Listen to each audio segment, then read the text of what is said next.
Have you ever sat back after a phone call and felt more drained than uplifted? Maybe you even felt a little guilty for thinking it, but something inside you whispered, "This friendship doesn't feel the same anymore." If that sounds familiar, you're not alone.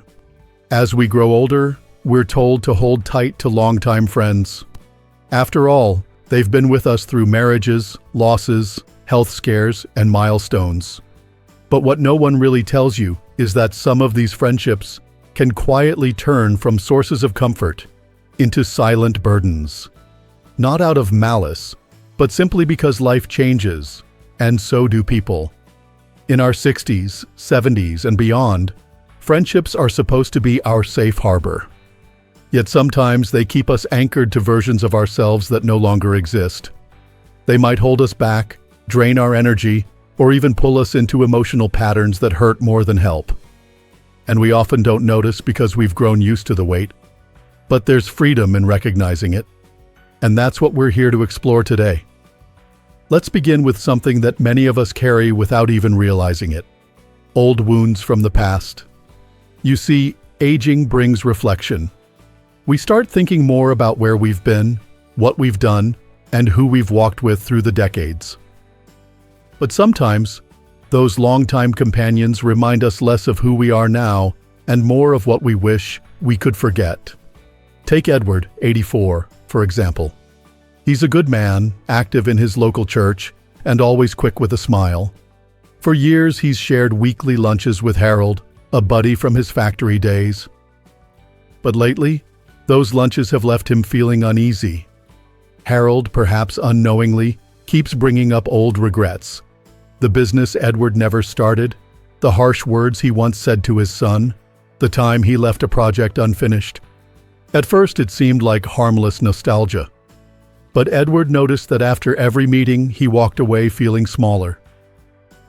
Less capable, less proud of the man he's become. This isn't uncommon.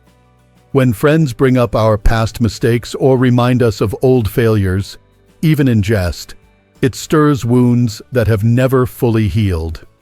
And as we age, we don't bounce back from those emotional pokes as quickly. What we laughed off at 40 might feel deeply personal at 80. If a friend consistently makes you feel like you're stuck in who you used to be, instead of celebrating who you've become, it's okay to step back.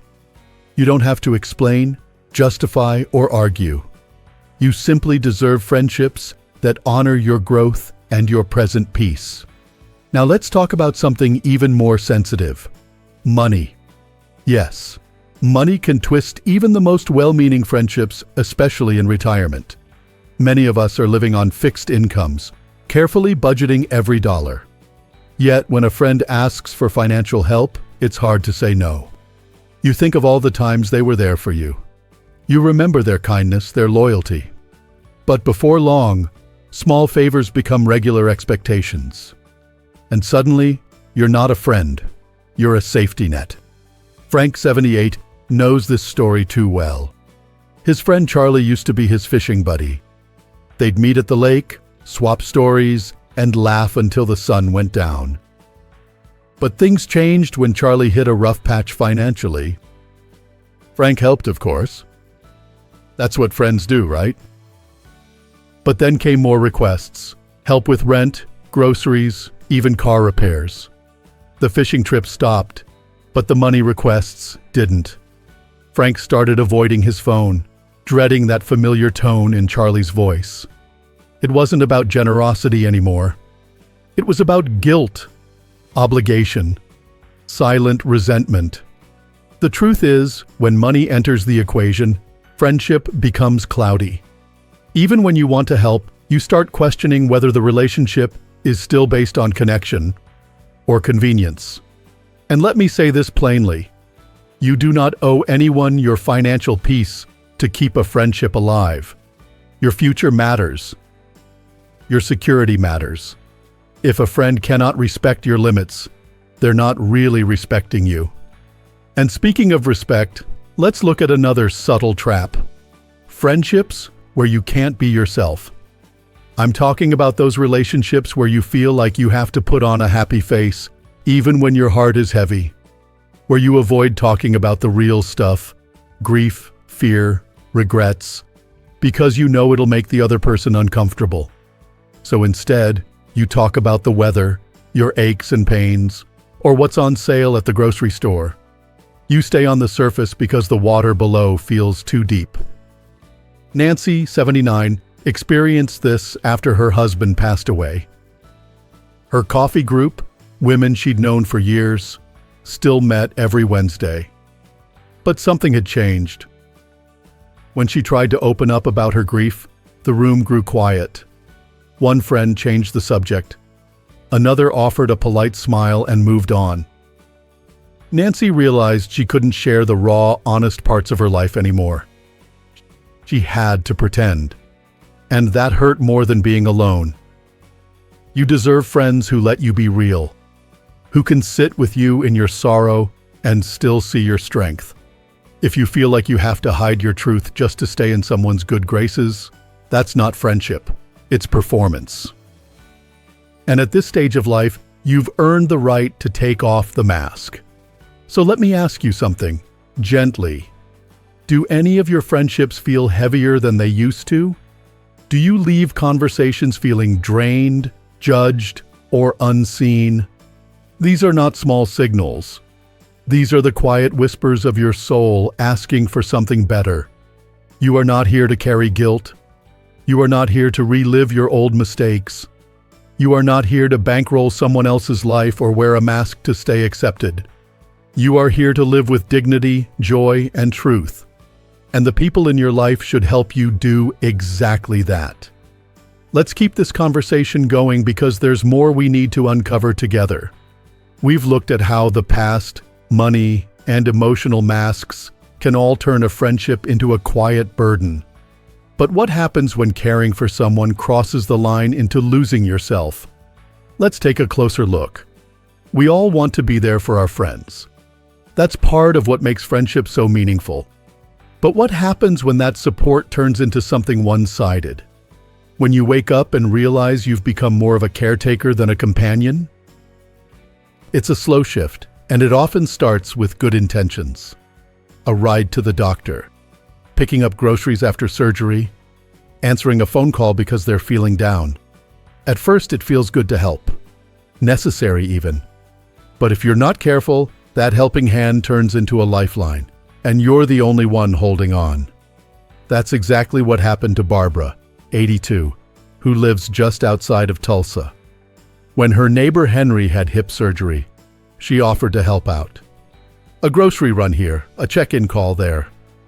But weeks turned into months, and suddenly Barbara found herself running Henry's errands, reminding him to take his medications, even managing his mail and appointments.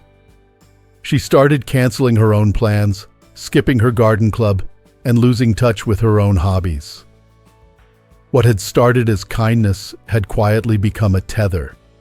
It's a painful realization, but so important. When a friendship turns into a duty, it's no longer balanced. The truth is, in older age, we need to protect our energy more than ever. Every day matters, and giving too much of yourself, especially to someone who's unwilling to meet you halfway, can slowly erode your peace, your time, and even your health. You can care without being consumed. You can love someone without sacrificing your well-being. It's okay to set boundaries, even with people you've known for years. It's okay to say, I care about you, but I need to take care of myself too. And that brings us to another trap, perhaps the quietest of all. When our friendships stop growing, when they feel more like routines than relationships, it can sneak up on you. Thursday night dinners that used to be full of laughter now circle endlessly around the same complaints. Politics, illnesses, what the neighbors are up to. The same stories on repeat. At first, it feels comforting, familiar. But over time, it can begin to feel like a cage. Walter, 82, used to love his weekly meetups at the local diner. It was tradition. The same table, the same friends, the same topics. But he began to notice something. Every week he left feeling heavier, as if the conversation had drained him instead of lifting him. Nothing new, nothing joyful, just a loop of past regrets and present frustrations. And he started wondering, what if the best parts of life weren't behind him? What if there was still something new to explore? That's the thing. Friendships should breathe. They should evolve as you do. Yes, history matters, but so does curiosity. At 70, 80, even 90, you're still growing, still discovering, still capable of learning something new, trying something new, being someone new.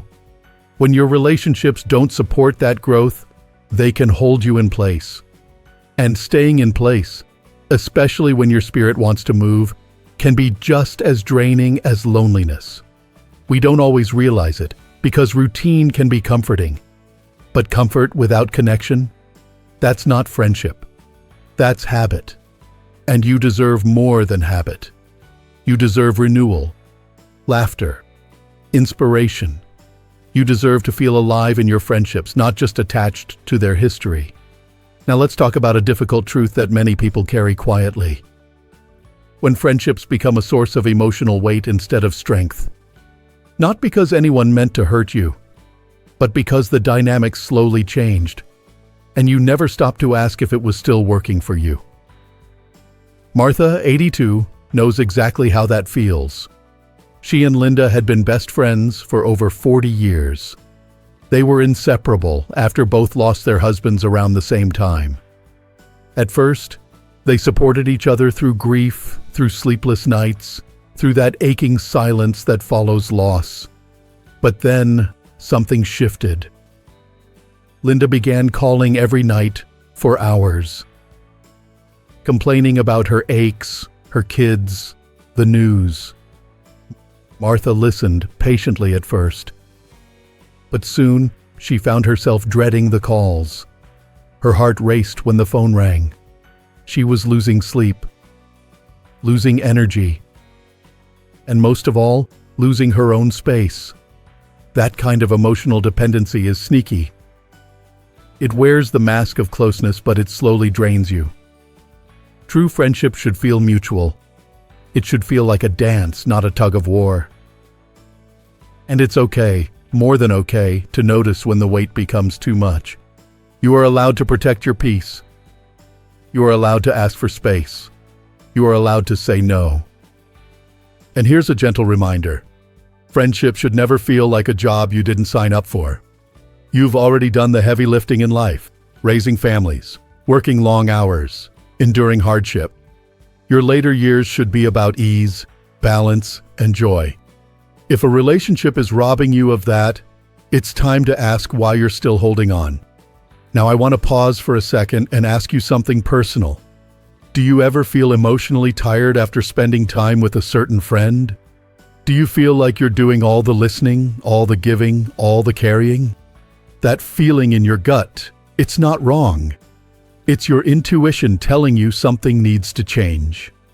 There's nothing selfish about choosing relationships that nourish you.